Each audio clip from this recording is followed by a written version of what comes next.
ਸੀਪੀਡੀਓ ਵੱਲੋਂ ਅੱਜ ਪੋਲਟਰੀ ਨੂੰ ਲੈ ਕੇ ਸੈਮੀਨਾਰ ਦਾ ਆਯੋਜਨ ਕੀਤਾ ਗਿਆ। ਸਾਡੇ ਨਾਲ ਡਾਇਰੈਕਟਰ ਹੈਗੇ ਆ ਡਾਕਟਰ ਕਾਮਨਾ ਜੀ, ਉਹਨਾਂ ਨਾਲ ਗੱਲਬਾਤ ਕਰਦੇ ਹਾਂ। ਮੈਡਮ, ਜਿਹੜਾ ਅੱਜ ਸੈਮੀਨਾਰ ਦਾ ਆਯੋਜਨ ਕੀਤਾ ਗਿਆ ਪੋਲਟਰੀ ਦੇ ਉੱਤੇ, ਇਸ ਦਾ ਮਕਸਦ ਕੀ ਸੀਗਾ कि अवेयरनेस? हाँ, अवेयरनेस क्रिएट नमस्कार। अवेयरनेस क्रिएट करने के लिए है पोल्ट्री और एग्स के बारे में।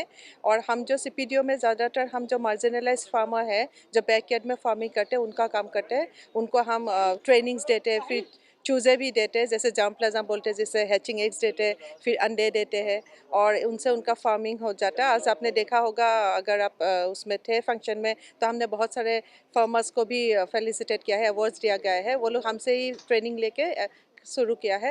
अभी देखिए, वो जो कमर्शियलाइज्ड हो गया है पोल्ट्री फार्मिंग ज़्यादातर, तो जो बैकयार्ड फार्मिंग है वो लोग जैसे कड़कनाथ जैसे ऑर्गेनिक फार्मिंग करके, उनसे लोगों में बहुत ज़्यादा वो है डिमांड है, वो ऑर्गेनिक जो अंडे होते हैं या ऑर्गेनिक जो मीट होते हैं, तो they are earning very much. जैसे एक एक अंडे का कड़कनाथ का 25-30 रुपीज़ में बिक रहा है, and they are doing very well. वो अपने भी घर चला रहे हैं और 2-4 लोगों को एम्प्लॉयमेंट भी दे रहे हैं। तो इससे, और जो नेशनल जीडीपी है उसमें भी पोल्ट्री का कितना वो है, मतलब पार्ट है, उसके बारे में भी। और हमारे पास बहुत सारे साइंटिस्ट आए हुए हैं, मिनिस्ट्री के जो गवर्नमेंट ऑफ इंडिया के लोग हैं वो भी आए हैं, पॉलिसी मेकर्स भी है।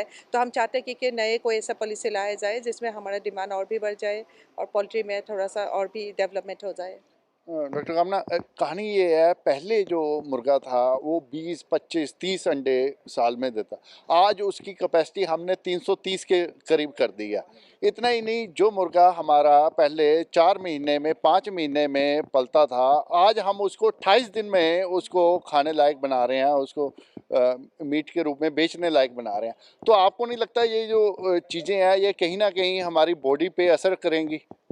नहीं, 28 दिन में तो कोई भी मुर्गी तैयार नहीं होता, जितना मुझे पता है। ब्रॉयलर्स होते हैं वो 8 वीक्स लगते हैं या 6 वीक्स में करते हैं, तो बॉडी में असर नहीं करता। वो जो एंटीबायोटिक्स का बात बोलते हैं ना, ज़्यादातर जो हम कर रहे हैं ना उसमें कोई है नहीं ऐसा। तो जो हम ज़्यादातर बैकयार्ड पोल्ट्री में ज़्यादा इंटरेस्ट दे रहे हैं, और जो लोकल चिकन्स है वो लोग क्या होता है, हम ज़्यादातर जैसे हिमाचल प्रदेश, कश्मीर, फिर ले, इसी इन जगहों में हम लोग प्रमोट कर रहे हैं, जहाँ पे दूसरे जो कमर्शियल फार्मिंग है वो इतना ईजी नहीं है वहाँ पे, due to the cold region है।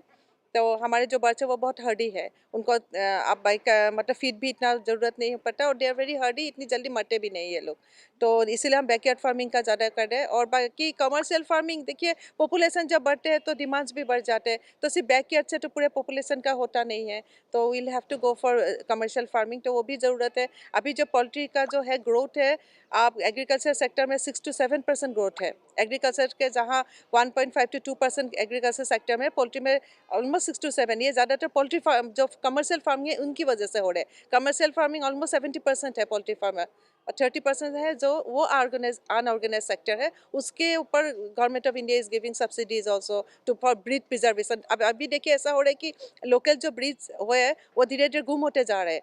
तो ये गवर्नमेंट ऑफ इंडिया अभी सब्सिडाइज, आप नेक्स्ट सेशन में रहेंगे तो पता चलेगा, बहुत सारे लोन्स भी दे रहे हैं सब्सिडाइज रेट में, ताकि you can go for breed preservation, you can go for backyard poultry, you can go for feed meal and all that. तो मैडम, जैसे आपने कहा भाई जो पोल्ट्री का ग्रोथ है वो बड़ी तेज़ी से हो रहा है, तो मैडम क्या बेरोजगारी में इसका कितना असर है? मैं, क्योंकि ये बेरोजगारी एक देश में, हमारे देश में एक बहुत बड़ा मुद्दा है, तो मैं पोल्ट्री उसमें कितना योगदान दे रहे? पोल्ट्री का तो बहुत बड़ी योगदान है। जैसे आपने अपने स्पीकर्स को भी सुना होगा, तो हम ना बहुत ज़्यादा नेशनल इकोनॉमी में इसका बहुत ही ज़्यादा मतलब कंट्रीब्यूशन है। तो मुझे लगता है रोज़गार तो दे रहे हैं, लेकिन वही है ना, नाम नहीं है। जैसे लोग इंजीनियर बनना चाहते हैं, डॉक्टर बनना चाहते हैं, कोई पोल्ट्री फार्मर नहीं बनना, वो मकसद नहीं होता है। बन जाता है वो अलग बात है और ज़्यादातर हमारे पास ऐसे भी लोग आते हैं जो रिटायर हो गए, वो भी फार्म खोलना चाहते हैं, जिनके पास अपना ज़मीन होता है। तो मुझे लगता है ये रोज़गारी का बहुत ही, कोई कोई अभी यहाँ पे देखा होगा, कोई स्टॉल दिया है एक अकाल सहाय बोल के, वो लोग तो अपने पूरे ऑर्गेनिक फार्मिंग करके रखा है, और उनके साथ पोल्ट्री भी रखा हुआ है। तो people are going for that. और वही मैटर ग्लैमरस नहीं है अभी तक, but poultry farmers are very rich. अब देखो पंजाब हरियाणा में जो भी पोल्ट्री फार्मर्स है, जो भी पोल्ट्री से जुड़े हुए हैं, they are very rich, they are doing very well. तो आपको क्या लगता है, मैं जो बेरोजगार है उसको पोल्ट्री वाले इंडस्ट्री जो है इसमें कदम रखना चाहिए और वो कामयाब हो सकता है? हाँ, हो सकता है। पोल्ट्री फार्मिंग ही नहीं है, आप पोल्ट्री का फीड का काम भी कर सकते हो, पोल्ट्री इक्विपमेंट्स का है, बहुत सारे एंसिलरी चीज़ें भी है।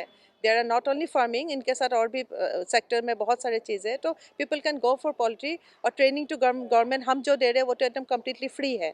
उसके साथ हम एक सर्टिफिकेट देते हैं, उनको, एंड आफ्टर दैट ऑल्सो जब वो लोग वापस जाते हैं तब भी हम लोग we help them with our advice, with our chicks, with our hatching eggs. आपने जो भी आज फार्मर्स को देखा है, ऑलमोस्ट 80% हमारे यहाँ से मतलब इंस्पायर्ड होके गए हुए हैं। तो ये ट्रेनिंग प्रोग्राम कितने दिन का रहता है मैम? हमारे 6 days का रहता है। ओनली 6 डेज में, उसके बाद वो अपना काम कर सकता काम है? कर सकता है और वो आ सकते हैं बाद में फिर से। If they want something we are always there to help them. और बाकी स्टेट गवर्नमेंट से हेल्प मिल जाते हैं उनको। Thank you ma'am. Thank you. ये थे ਡਾਕਟਰ ਕਾਮਨਾ ਜੀ, ਜਿਹੜੇ ਕਿ ਡਾਇਰੈਕਟਰ ਹੈਗੇ ਆ CDPO ਦੇ।